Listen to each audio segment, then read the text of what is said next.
प्यारे बच्चों, मैं हूं आपकी हिंदी शिक्षिका प्रीति। आप सभी का हार्दिक स्वागत है नोवा लर्न बुक्स, जो माउंट एनलाइटमेंट इंटरनेशनल का एक रचनात्मक शिक्षण मंच है। आज का हमारा पाठ है भारत।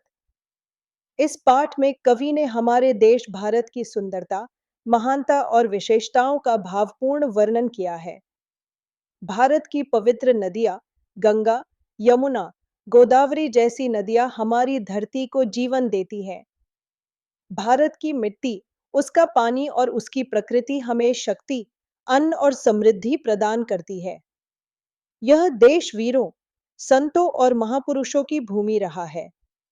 भारत ने कठिन संघर्षों के बाद स्वतंत्रता प्राप्त की और आज विज्ञान, तकनीक और विकास के नए युग में आगे बढ़ रहा है। कवि हमें देश के प्रति गर्व, एकता और समर्पण की भावना सिखाता है। अध्याय 11 भारत। प्रस्तुत अध्याय में बताया गया है कि हमारा देश भारत एक विशाल देश है। दुष्यंत और शकुंतला के पुत्र भरत के नाम पर हमारे देश का नाम भारत पड़ा। वर्तमान समय में यह तीव्र गति से विकासमान तो है ही, इसका अतीत भी अत्यंत गौरवशाली रहा है। यह वह देश है जहाँ सिंधु घाटी जैसी नगरीय सभ्यता का विकास हुआ। यह वह पवित्र भूमि है जहाँ हिंदू संस्कृति फली फूली, वेदों की ऋचाएं लिखी गई। राम, कृष्ण, बुद्ध, महावीर, नानक इसी भूमि पर अवतरित हुए। इसी धर्म भूमि पर कबीर, रहीम, तुलसीदास, कालिदास, गालिब, सूरदास, रविदास जैसे संत कवियों ने जन्म लिया। यहाँ की धरती पर गंगा, यमुना, गोदावरी, कावेरी, सतलुज, कृष्णा, ब्रह्मपुत्र आदि पवित्र नदियां बहती हैं। आइए कविता में अपने राष्ट्र के विषय में जानें। प्रश्नों के उत्तर लिखिए। भारत की राजधानी कहाँ है? कितने राज्यों का भारत है? मतलब भारत में कितने राज्य हैं? भारत के पड़ोसी देशों में से कोई दो का नाम लिखिए। भारत देश के बारे में आपको सबसे क्या पसंद है? सबसे ज़्यादा किसको पसंद करते हैं वो लिखिए। पढ़ते हैं कविता।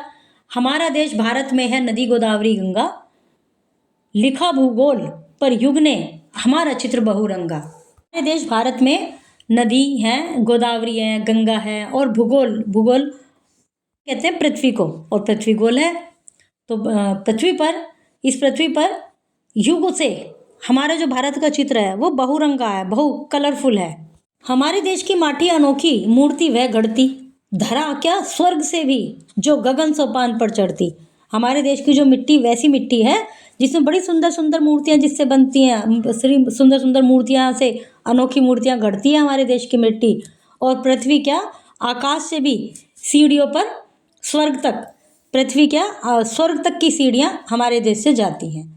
हमारे देश का पानी हमें वह शक्ति देता, भारत सा एक बालक भी पकड़कर वनराज को लेता। हमारे देश का पानी हमें वह शक्ति देता है कि भरत नाम का एक बालक था जिसने वनराज कौन होता है? शेर को पकड़ लेता था। वो इतना शक्तिशाली बालक था। जहाँ हर सांस में फूले सुमन मन में महकते हैं, जहाँ ऋतुराज के पंछी मधुर स्वर में चहकते हैं। हमारे हर सांस में, हर हवा से सुमन फूल खिलते हैं, हमारे मन में भी फूल महकते हैं, एक मन प्रफुल्लित होता है। और ऋतुराज जो है बसंत ऋतु को ऋतुराज कहते हैं।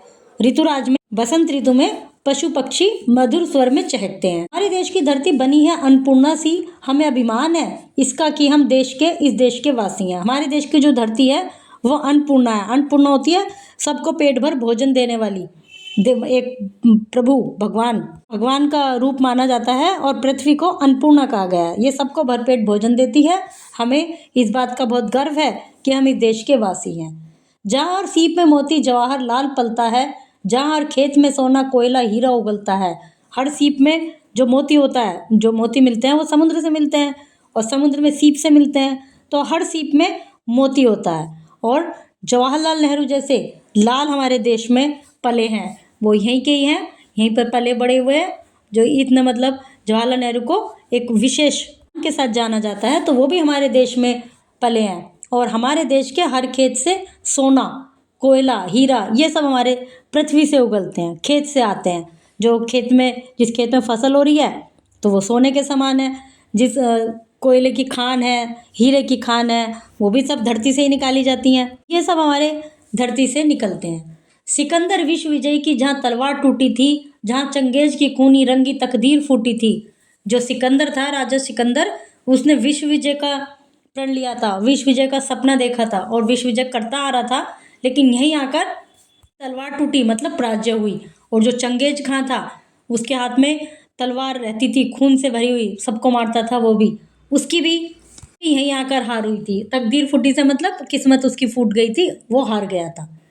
यही वह देश है जिसकी सदा हम जय मनाते, समर्पण प्राण करते, खुशी के गीत गाते। यही वह देश है हम अपने देश की सदा जय मनाते हैं और समर्पण, अपना सब कुछ इस पर न्यौछावर करने का प्रण करते हैं, खुशी के गीत गाते हैं।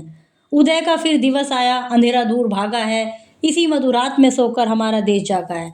फिर से उदय हुई, सुबह हुआ और दूर गया है, और मधुरात, रात के बाद सवेरा होना, बड़ी सुंदर रात से सोकर हमारा देश जागा है। एक नई सुबह हुई है, रोज ही होती है, लेकिन हर रोज एक नई सुबह होती है, हर रोज एक उदय होता है सूर्य, जो कि मधुरात से जाग कर आता है। नया इतिहास लिखता है हमारा देश, तन में हो, नए विज्ञान के युग में हमारे देश की जय हो। हमारा देश तल्लीन होकर रोज एक नया इतिहास लिखता है, और इस वैज्ञानिक युग में भी हमारे देश की जय हो। अखंडित एकता बोले हमारे देश की भाषा, हमारी भारतीय में से है हमें यह एक अभिलाषा। हमें केवल एक यही अभिलाषा है कि हमारा देश अखंडित रहे और पूरा देश एक होकर, भाषा बोला गया है कि पूरा देश एक होकर एक ही भाषा बोले, पर उसका तात्पर्य यह है कि अनेकता में एकता।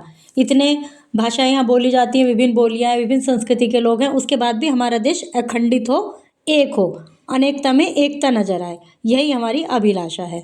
सिकंदर भारत पर आक्रमण करने वाला पहला विदेशी था, जो 326 ईसा पूर्व भारत को लूटने आया था। सिकंदर भारत पर पहला अरब आक्रमण 636 ईस्वी में खलीफा उमर के द्वारा किया गया था।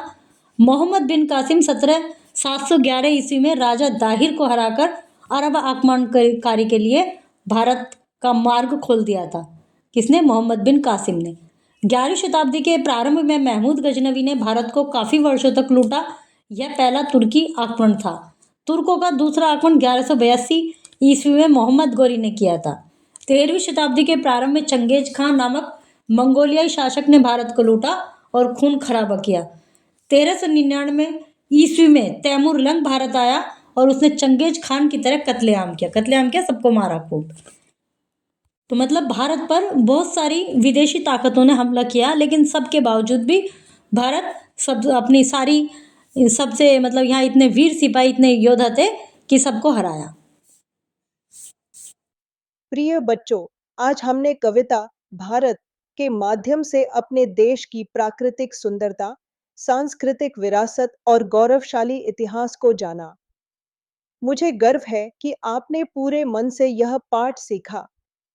अगली कक्षा में हम फिर मिलेंगे एक नए और प्रेरणादायक पाठ के साथ।